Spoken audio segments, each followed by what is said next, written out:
दिल्ली में सरकार की ओर से बुलाई गई सर्वदलीय बैठक, पहलगाम आतंकी हमले को लेकर यह बैठक बुलाई गई है। रक्षा मंत्री राजनाथ सिंह कर सकते हैं अध्यक्षता, अमित शाह और एस जयशंकर सर्वदलीय बैठक में ब्रीफ कर सकते हैं। शाम 6 बजे यह सर्वदलीय बैठक होनी है। कांग्रेस ने पीएम मोदी से अध्यक्षता की मांग रखी है। प्रस्तावित सर्वदलीय बैठक की अध्यक्षता खुद प्रधानमंत्री करें, यह कांग्रेस की तरफ से कहा गया है।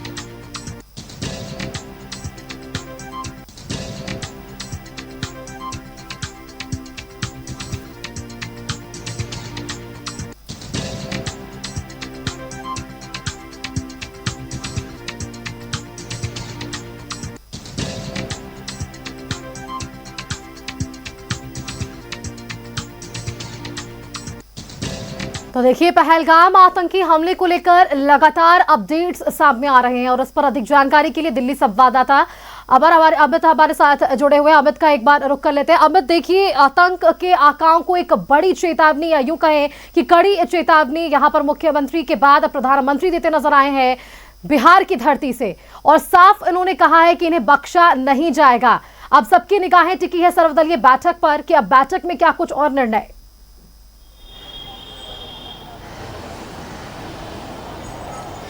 बिल्कुल, देखिए सुष्मिता, समझने वाली बात है, कल देर रात सीसीएस की बैठक हुई थी और सीसीएस के बैठक के बाद जो प्रेस कॉन्फ्रेंस हुआ उसमें सीधे तौर पर कह दिया गया था कि जो कूटनीतिक सर्जिकल स्ट्राइक है वो तो रात में ही हो गया, कि क्या जो सिंधु पानी वाला समझौता है, पानी नहीं भेजे जाने की बात कही गई। दूसरा, 48 घंटे में इंडिया खाली करे, जो भी पाकिस्तानी वीजा वाले लोग यहाँ पर हैं वो 48 घंटे में खाली करें। तो जो 5 मुख्य तौर पर सर्जिकल स्ट्राइक कूटनीतिक रूप से हुए तो कल हो गया। और आज आपने देखा कि ये घटना, आतंकी वारदात के बाद पहली जनसभा को संबोधित प्रधानमंत्री कर रहे थे, और जो कि बिहार के मधुबनी में हो रहा था। वहां से सीधे तौर पर उन्होंने कहा कि देखिए, कल्पना से परे होगा, जिसने भी इस घटना को अंजाम दिया है वो तो नहीं ही बख्शे जाएंगे, लेकिन जहां से ये सोच पनपा है, जहां से ये प्लानिंग हुआ है, वो भी नहीं बख्शे जाएंगे, और वो कल्पना से परे होगा, यानी कि जो वो सोचे होंगे उससे परे उनका जो है वो खात्मा होगा। तो सीधे तौर पर मैसेज प्रधानमंत्री नरेंद्र मोदी ने मधुबनी से इस चीज का दे दिया है। लेकिन शाम 6 बजे का वक्त होगा जब सर्वदलीय बैठक बुलाया गया है। देखिए, सर्वदलीय बैठक इसलिए भी बेहद जरूरी होता है जब भी इस तरीके का फैसला, चूंकि सीसीएस की बैठक तभी होती है जब सुरक्षा के मद्देनजर देश के हित में कोई फैसला लेना होता है, तो सीसीएस की बैठक होती है, क्योंकि तमाम तरीके की रूपरेखा पर विचार विमर्श होता है और पूछा जाता है कि विकल्प क्या क्या है हमारे पास, और उसके बाद जो है वो आज जो है वो सर्वदलीय बैठक में बताया जाएगा कि दरअसल किन किन बिंदुओं पर बातचीत हुई है। और इस वक्त पूरे देश को एक मंच पर रहना चाहिए, एक साथ रहना चाहिए, चूंकि वार पलटवार राजनीति का एक पार्ट है और ये होता रहेगा। लेकिन मौजूदा जो समय है, इस समय में हर एक राजनीतिक पार्टी को जो आतंकवादी है इसके खिलाफ, आतंकवाद के खिलाफ खड़ा रहना पड़ेगा। लेकिन मौजूदा जो सियासी गठजोड़ है वो भी यही है। यहाँ तक कि ओवैसी ने भी कहा कि हम सर्वदलीय बैठक में आएंगे। बिल्कुल, जो केंद्र सरकार आतंकवाद के खिलाफ जो भी रुख अपनाएगी या जो भी कदम उठा रही है उसमें बिल्कुल सबका समर्थन होगा। तो देखिए, एक मत से पूरे देश का समर्थन है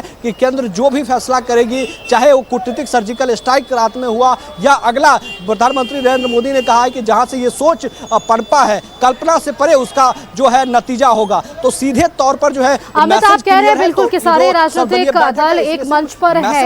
ये बातें बिल्कुल सामने आई जब सीसीएस की बैठक के बाद जो 5 बड़े फैसले लिए गए।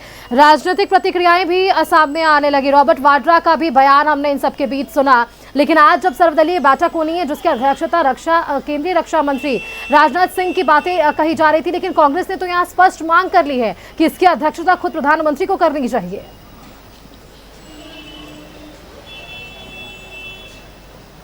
देखिए, प्रधानमंत्री इस वक्त दिल्ली में मौजूद नहीं है। सबको पता है कि जनसभा उनका बिहार में मधुबनी में था, वहाँ जनसभा को संबोधित कर रहे थे। तो जाहिर सी बात है, देखिए, रक्षा मंत्री इस बैठक में मौजूद रहेंगे, संभवतः देश के गृह मंत्री मौजूद रहेंगे इस बैठक में। इसके बाद जो विदेश मंत्री है एस जयशंकर, वो भी इस बैठक में मौजूद रहेंगे। और जो खाका तैयार हुआ है, देखिए, जो सीसीएस की बैठक हुई उसमें तमाम वो चीज़ें डिस्कस हो चुकी है। देखिए, उससे पहले सीसीएस की बैठक से पहले रक्षा मंत्री ने बाकायदा तीनों सेना प्रमुख के साथ 3 घंटे तक बैठक की थी और पूछा ऐसा कि दरअसल हमारे पास क्या क्या विकल्प हो सकते हैं। थल सेना के प्रमुख से भी पूछा था, वायुसेना के प्रमुख से भी पूछा था। आपने देखा होगा विजुअल के माध्यम से, जो अमित शाह श्रीनगर गए थे, ग्राउंड जीरो पर गए थे, तो वहां पर उनके साथ आईबी चीफ हर समय मौजूद थे, बजाबते ब्रीफिंग कर रहे थे तमाम तरीके की चीजों का। तो वहां से रिपोर्ट लेकर बाकायदा अमित शाह आए थे और तमाम जो रक्षा मंत्री जो बैठक किए, वो बैठक के बाद तमाम सीसीएस की बैठक में उन्होंने जिक्र कर दिया।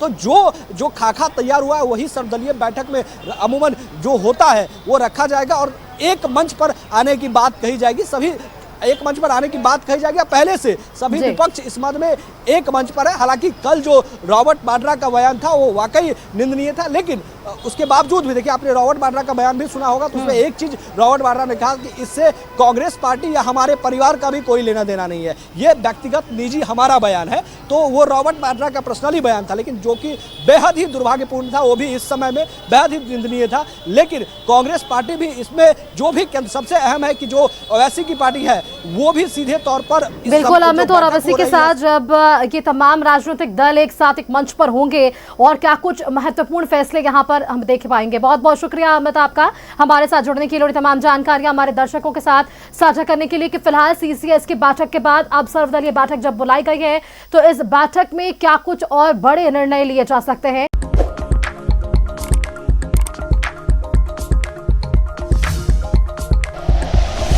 Like and share videos, subscribe करें हमारा चैनल और प्रेस करें बेल आइकॉन।